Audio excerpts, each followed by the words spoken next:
أعطيتني قلبا صغيرا خاليا ملأته حبا لك حبا نقيا صافيا حين ولدت أعطيتني قلبا صغيرا خاليا ملأته حبا لك حبا نقيا صافيا.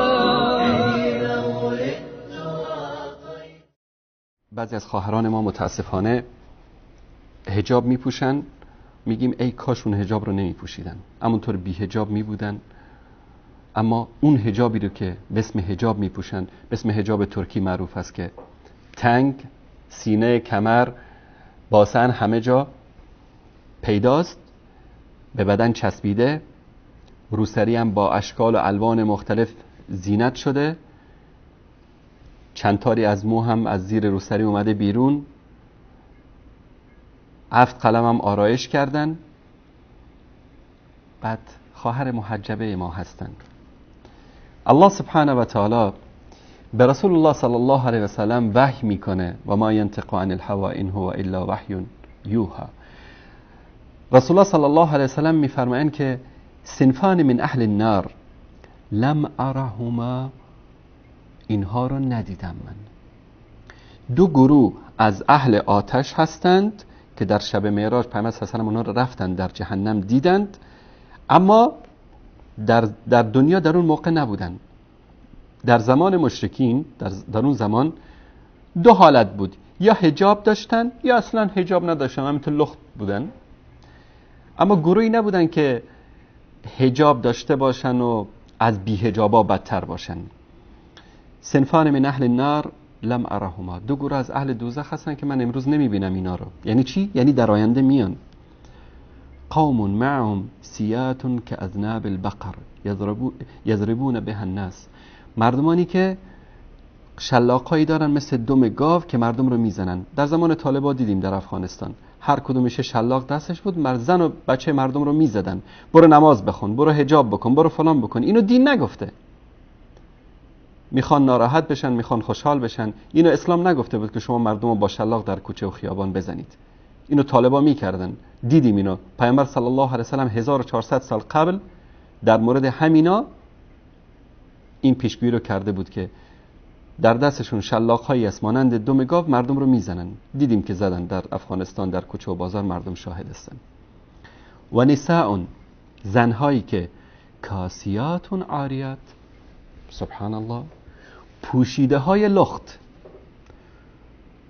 اون زمان برای صحابه جالب بود، یا رسول الله یعنی چطور پوشیده و لخت هستن؟ چون ندیده بودن. امروز ما داریم میبینیم چنان مانتوی تنگی پوشیده که ای کاش اون مانتو رو نمی پوشید. این پوشیدن این مانتو و این حجابش بیشتر مردا رو به فتنه میاندازه تا اینکه کلا بی حجاب باشه.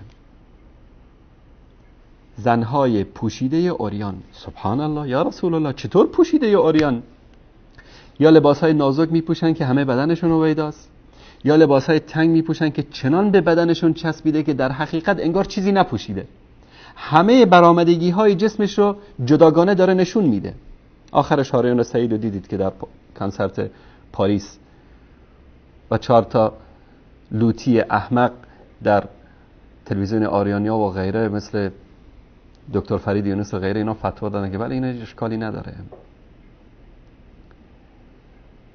زنهای پوشیده لخت، کاسیات عاریات،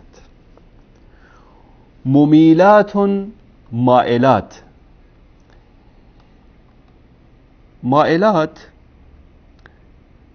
زنهایی که از طاعت و اطاعت الله سبحانه و تعالی رسول الله دور هستن، مائل هستن، راه دیگری را انتخاب کردن.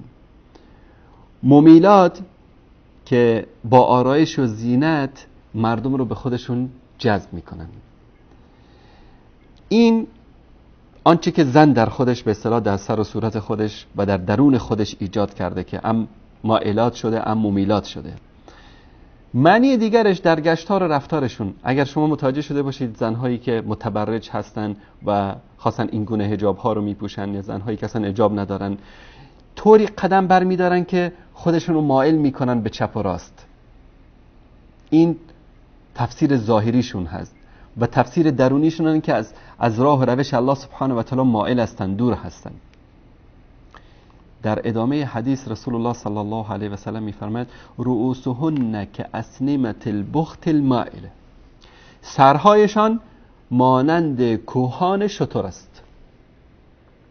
کوهان شتر رو دیدید؟ پشت سرش یه چیزی بلندی داره که وقتی راه میگرده شتر این ور اون ور میشه. رؤوسهن کاسنمة البخت المائله. شما رو به خدا تا 100 سال پیش همین چیزا بود؟ رسول الله صلی الله علیه و سلم 1400 سال پیش وصف این زنهای مجتمع جوامع امروزی ما رو داره بیان میکنه.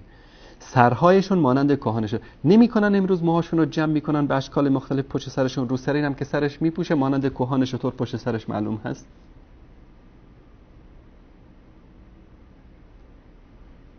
سرهایشون رو مانند کوهان شتر میکنن، موهاشون رو جمع میکنن اینجا پشت سر مثل کوهان شتر، رو سرین هم سرش میپوشه، بعد با حجاب هستن ایشون. دلشون هم خیلی پاک است. و اون مردایی هم که دور و بر دارن که با چشمان گرگ صفت دارن منتظرین هستن که کی فرصتی بشه که این رو بدرن، این هم دلشون پاک است، هیچ تو دلشون نیست. این وصفی که رسول الله صلی الله علیه وسلم میکنن در آخر خیلی وعید شدید از خواهران من، این رو به یاد داشته باشید. لا يدخلون الجنه.